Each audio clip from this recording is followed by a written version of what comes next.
First ever factory outlet Mukunda jewelleries Kukatpally Khammam Kothapet Somajiguda Hanamkonda and Suchitra. నమస్తే రమగారు. నమస్తే జీ. మంచి చందమామ కథ ఒకటి చెప్పుకుందామండి. చెప్తాం. గుణపాఠం కథ చెప్తాం. గుణపాఠం చెప్పటమా? పూర్వం కోసల దేశానికి మాధవర్మ గారని ఒక రాజుగారు ఉండేవాడు. ఈ రాజుగారు మహామూర్ఖుడు. ఆయన కొన్ని అర్థమయ్యేవి, కొన్ని అర్థం అయ్యేవి కాదు. ఏది అర్థమైంది ఇక దాని మీదే ఉండేవాడు. ఈయన మంత్రి మహాదురాశాపరుడు, అసూయాపరుడు కూడా. ఒక్కోళ్ళు అట్లా ఉంటారు కదా. అయితే ఈ పండితులు, కవులు, గాయకులు ఎవరైనా రాజుగారి దగ్గరికి వస్తే రాజు ఏదో వాళ్ళు ప్రదర్శన చేసేవాళ్ళు, విద్యా ప్రదర్శన ఇస్తే ఈయన దానికి 100 అబ్జెక్షన్లు చెప్పేవాడు. ఆ ప్రదర్శన అయ్యాక రాజుగారు వీళ్ళకి 100 వరహాలు ఇవి, 1000 వరహాలు ఇవ్వు, అది ఇవ్వు, ఇది ఇవ్వు అంటే ఇచ్చేవాడు కాదు. ఎన్ని అడ్డంకులో పెట్టేవాడు. అయినా తప్పలేదనుకో, అప్పుడు అందులో ఇంచి కొంత లాగేసి ఏ 4వ వంతో వాళ్ళకి దఖలుపరిచేవాడు. ఇచ్చేవాడు కాదు. అదొక దుష్టబుద్ధి అన్నమాట. అయితే ఇలా ఉంటూ ఉండగా చుట్టుపక్కల ప్రజలకు తెలుసు. కాకపోతే రాజుగారే బేసిక్గా కొంత మూర్ఖుడు కదా, ఎవరు చెప్తారు? ఆయన ఎప్పుడేం చేస్తాడో తెలీదు. అవును. దాంతో ఊరుకునేవాళ్ళు. అట్లా కాలం గడుస్తుంటే ఒకనాడు ఒక పండితుడు ఒక ఆయన వచ్చాడు. ఆయన చాలా చక్కటి కవిత్వం అవి చెప్పగలిగే పాండిత్యం ఉంది. దాంతోపాటు ఆయనకి కళలు, వాటి మీద విశ్లేషణ బాగా తెలుసు. ఒక్కొక్కళ్ళు చదువుకుంటారు కదా, స్వప్నశాస్త్రం అంటారు. అవునవును. కళ ఫలానా రకం కళ వస్తే ఏమిటి అని మనం కూడా కనుక్కుంటూ ఉంటాం. ఇలా కళ వచ్చింది, పీడకళ వచ్చింది, దేవుళ్ళు కనిపించారు, చనిపోయిన వాళ్ళు కనిపిస్తే ఎలా, అలాంటి వాటికి ఆయన సమాధానాలు చెప్పేవాడు. చాలా గట్టివాడు, అందులో మంచి పేరు. సరే, ఆయన వచ్చి రాజుగారి దగ్గర బ్రహ్మాండంగా పద్యాలు చదివారు. చదివేసరికి రాజు చాలా సంతోషించి, బాబ్బా ఏం పాండిత్యం అండి మీది, ఎంతో బాగుంది అని మంత్రి ఈయనకి 100 వరహాలు ఇవ్వమని, బంగారు వరహాలు ఇవ్వమని చెప్పాడు. చెప్పేసరికి మంత్రి అన్నాడు, ఏముందండి ఇందులో, ఈ పద్యాలన్నీ పాతవేను, మా నాన్నగారు కూడా ఇలాంటి కవిత్వమే రాసేవాళ్ళు. మా నాన్న గొప్ప కవి, మీకు తెలుసు కదా.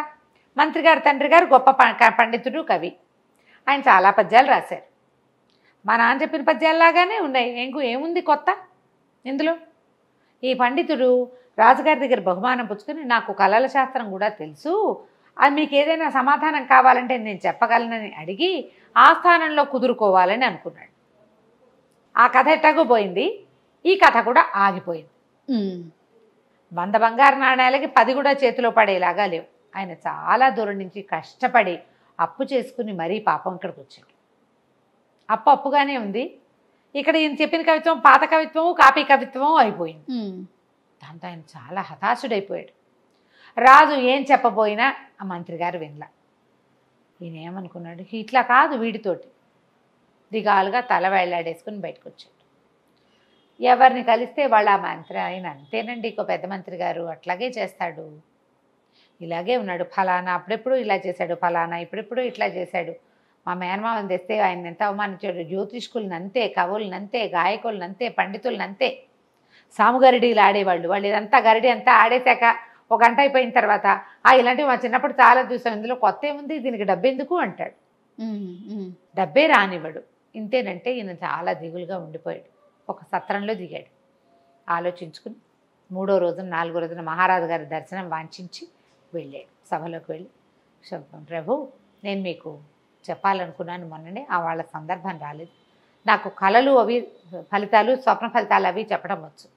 నిన్న చాలా పెద్ద కళ వచ్చింది నాకు. అందులో సాక్షాత్తు మన పెద్ద మంత్రి గారి నాన్నగారు వచ్చారు.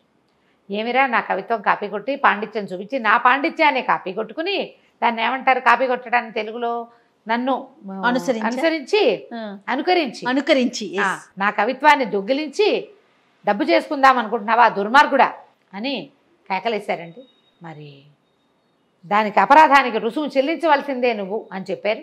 ఆ రుసుము చెల్లించడానికి నేను సిద్ధంగా ఉన్నానంటే 100 వెండి నాణ్యాలు మంత్రి గారికి ఇవ్వమన్నారు, మంత్రి గారే తనకు చేరుస్తారన్నారు. ఇలా కాలొచ్చిందండి. నేను 100 వెండి నాణ్యాలు తీసుకొచ్చా మంత్రి గారికి ఇవ్వడానికి అన్నాడు. మంత్రి గారు, సరే బాగానే ఉంది, చనిపోయిన నాన్నగారికి మంత్రి గారు వరహాలు ఎట్లా ఇస్తాడండి అని అడిగాడు రాజుగారు. అయ్యో, ఆ సమాధానం పెద్ద కవి గారే చెప్పారండి. ఆయన మళ్ళీ గారు రాత్రి కళ ఇది, తెల్లవారుజామున ఇంకో కళ వచ్చింది. ఈ తేప మంత్రి గారు తర్పణం విడిచేటప్పుడు ఆ 100 నాణ్యాలను కూడా తర్పణంతో పాటు విడిచేస్తే అవి తనకు చేరతాయని, అక్షరాల తన దగ్గరికే వస్తాయని కవిగారు చెప్పారు. రాజు ఆశ్చర్యపోయాడు. అలాగా వారి నాన్నగారు చాలా గొప్ప కవి, మన ఆస్థానంలోనే చాలా గొప్ప సేవలు అందించారు. తప్పకుండా పెద్ద అయిన ఆజ్ఞ ఎందుకు మీరుతాం మనం? పైగా మంత్రి గారి తండ్రి చేస్తామన్నాడు. 100 బంగారు నాణేలు మంత్రి గారికి ముట్టినాయి. మంత్రి మొదట సంతోషించాడు, రెండో సమాధానం వినేసరికి భయం వేసింది. తర్పణం విడిచేటప్పుడు 100 నాణేలు విడిస్తే గంగలో విడుస్తావు, నాన్నకి ఎట్లా చేరుతాయి? గంగలో పడిపోతాయి. అదే గంగ అంటే కంగే కాదు, నీళ్ళలో అనుకుని సర్దు కూరుకున్నాడు. ఈ లోపల మంత్రి గారి తండ్రిది ఆర్థికం వచ్చింది, వెళ్ళింది. మన సదరు పండితుడు గారు మళ్ళా రాజుగారి దర్శనంకు వాంఛించాడు. దర్శనానికి ప్రవేశపెట్టారు. మళ్ళీ పెద్ద కవి గారు కల్లోకి వచ్చారండి మంత్రి గారి తండ్రి గారు. దుర్మార్గుడా, నా డబ్బులు ఇవ్వలేదా నా కుమారుడికి అని కేకలేస్తున్నారండి అన్నాడు. రాజు ఆశ్చర్యపడి, అదేమిటి, ఆ రోజే ఇచ్చావు కదా సభలో అందరూ చూస్తుండగా, ఏమండి మంత్రి గారు మీ నాన్నగారి తర్పణాలు విడవలేదంటే విడిచాను ప్రభు అన్నాడు. మరైతే వారికి చేరలేదుటండి. చేరలేదు అంటున్నారు, ఇప్పుడు ఎట్లా నేను విడిచానంటే అడిగిన, ఇప్పుడు ఎట్లా అన్నాడు రాజుగారు. దాందేముందండి, మళ్ళీ కాలొచ్చింది నాకు, ఆయనే చెప్పారు ఆ డబ్బు తనకి చేరాలంటే మిమ్మల్ని ఒక యజ్ఞం చేయమని, ఆ యజ్ఞంలో యజ్ఞ పశువుగా మంత్రి గారినే స్వయంగా పెట్టమని, ఈయన వెళ్ళిచ్చి రావాలి. ఈయన ఎట్లా వెళ్తాడు? ఈయన వెళ్ళాలంటే ఇట్లా వెళ్ళాలి. అప్పుడు మరణించి చంపేసావు మంత్రి గారిని, చచ్చిపోమందాం, ఆయన నాన్న దగ్గరికే వెళ్తాడని గ్యారంటీ లేదు. అందుకని కవి గారు పండితుడు కదా, పెద్ద మంత్రి గారి తండ్రి మహాపండితుడు, ఆయన అందుకని ఏం చెప్పాడంటే దానికి ఒక విధానం ఉంది. యజ్ఞం చేయాలి రాజుగారు ఒకటి, అందులో యజ్ఞ పశువు అని ఒక పశువుని సెలెక్ట్ చేస్తారు, ఒక మేకని, ఒక గొర్రెనో, ఒక పశువు లేదా మన మేక కాబట్టి దున్నపోతు, అశ్వమేధం చేసినప్పుడు అశ్వం అలా పెడతారు కదా. యజ్ఞ పశువుగా ఏమో మంత్రి గారిని పెట్టుకోమన్నారు. మంత్రి గారి చేతిలో కనుక డబ్బులు పెట్టి పంపిస్తే వారికి లభిస్తుందిట అనగానే రాజుగారు ఒప్పుకున్నాడు. మంత్రి హతాశుడైపోయాడు, అయ్యో బాబోయ్ ఇంకేమైనా ఉంది, యజ్ఞ పశువుగా చేయటం అంటే ఏమిటి, ఊరికే ఏదో కూర్చోబెట్టడం కాదు, అంతేనా? పోయి రావాల్సిందే. ఈ పోయి రావాలంటే ఏం చేస్తారు, యూపస్తంభం అని ఒక స్తంభం పెడతారు. ఈ యూపస్తంభాల ప్రస్తావన కాళిదాసు కావ్యాల్లో కనపడుతుంటుంది, పాత కావ్యాల్లో మహాభారతం లాంటి చోట కూడా కనిపిస్తుంది. ఒక స్తంభం పాతి పశువుని దాన్ని కట్టేస్తారు మంత్రపూతంగా. 9 రోజుల పాటు హోమం చేయాలి. 9 రోజులు ఈ పశువు ఇక్కడే ఉంటుంది. ఇప్పుడు పశువు ఎవరు మనకి? సదరు మంత్రి గారు. ఈయన అక్కడ కట్టేయాలి.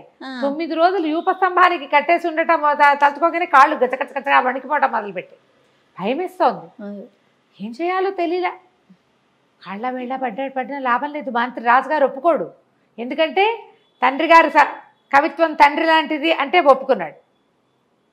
తండ్రి కల్లోకి వచ్చాడు అంటే ఒప్పుకున్నాడు. 100 వరహాలు తర్పణం అంటే ఒప్పుకున్నాడు.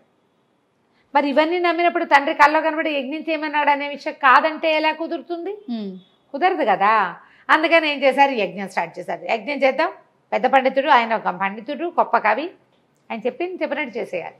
ఇహ యజ్ఞ పశువుగా ఈయన కట్టారు. ఈయనకి పసుపచ్చ బట్టలు కట్టారు, పసుపులో తడిపిన బట్టలు కట్టి మెళ్ళో 2 వేపాండాలు వేలాడేసి చెట్టుకేసి రూపస్తంభానికి వేసి కట్టేశారు. లబో దిబో 3వ రోజు గడిచేసరికి హోమాలు జరిగిపోతున్నాయి, యజ్ఞానికి యజ్ఞం. ఈయన నోరెత్తలేడు, కాళ్ళు ఉనికిపోవటం మొదలుపెట్టే చచ్చిపోయాను అనుకున్నాడు 3వ రోజుకి. ఆ వాళ్ళు వీళ్ళు ఉంటే ఎవరి ఆ పండితుడిని నా దగ్గర పిలవండి రా అని బతిమలాడుకుని, బాబు నీకు దండం పెడతాను, నన్ను క్షమించు, పొరపాటు చేశాను, నీ పద్యాలు చాలా గొప్పవి, మా నాన్న పద్యాలు కూడా అలాంటివే కానీ ఆ పద్యాలు కావు, నన్ను క్షమించు, నన్ను వదిలిపెట్టేసంటే ఒప్పుకోలే ఇక పండితుడు. అట్లా ఎట్లా వదిలిపెడతామండి, మీరు ఎంతమంది ఉసురు పోసుకున్నారో, ఎంతమంది మీ వల్ల ఏ ధన సహాయము లభించక ఈ ఊళ్ళో పడి చచ్చిపోయిన వాళ్ళు ఎంతమందో, లేచక్కపోయిన వాళ్ళు ఎంతమందో, వాళ్ళందరి ఉసురు తగలాల్సిందే కాదు మీకు. కవిత్వం చెప్పి పోని 100 వరహాలు ఇమ్మన్నాడు, 50 అయినా ఇవ్వకూడదా? దానికోసం ఇంత దూరం వస్తే ఇచ్చే రాజుకున్నప్పుడు నీకేంటి బాధ? నీ అసూయ వల్ల కదా, నువ్వు బాగా దెబ్బ ఇంకో 2 రోజులు నువ్వు కట్టేసి ఉంటే నీకు బుద్ధి వస్తుంది అంటే కాళ్ళ వెళ్ళా పడిపోయాడు మంత్రి పండితుడు. నన్ను వదిలిపెట్టేసి అంటే ఇంకో 2 రోజులు గడవనిచ్చి 5వ రోజున మహారాజా మళ్ళీ కలొచ్చిందండి, ఈ 5 రోజుల యజ్ఞాలకి మీరు వేసిన దక్షిణంతా మన మధ్యమంత్రి గారి తండ్రి గారైన కవి గారికి అందిద్దట. ఇక యజ్ఞం ఆపు చేయమని, యజ్ఞ పశువుని వదిలేయమని ఆయన చెప్పారు కళ్ళు అనగానే మహారాజు అన్నాడు, అలాగే ఆయన ఎలా ఆజ్ఞాపిస్తే ఎట్లా 5 హోమాలు చాలనుకుంటే 5వ రోజు హోమాలకి పూర్ణాహుతి వేసేసి ఏదో ఒక గుమ్మడికాయ అవి ఇవి వేసి పూర్ణాహుతి చేసి దండం పెట్టేశారు. ఈ యూపస్తంభాన్ని కట్టేసిన పెద్ద మంత్రి గారిని విడుదల చేశారు. ఓ నెల 2 నెలలకి మనిషి అయ్యి 5 రోజులు తిండి తిప్పలు లేవు కదా, బతుకు జీవుడా అనుకుంటూ ఆ తర్వాత ఎప్పుడూ కూడా ఈ కవిగాయక పండిత పోషణకి అడ్డం పడేవాడే కాదు, అతని పద్ధతి మార్చుకున్నాడు అనమాట. గుణపాఠాలు ఇలా చెప్పాలి. ఎంత అద్భుతంగా ఉందో. అలా కట్టేయలేకపోయినా కనీసం అదే కదా రమ్మగారు, కట్ చేసేయాలి, వీళ్ళని కట్ చేయాలి ఎప్పటికప్పుడు ఎక్కడికక్కడ. కట్ చేస్తేనే బుద్ధి వస్తుంది. బాగుంది కదా. చాలా బాగుంది రమ్మగారు. నమస్తే. నమస్తే.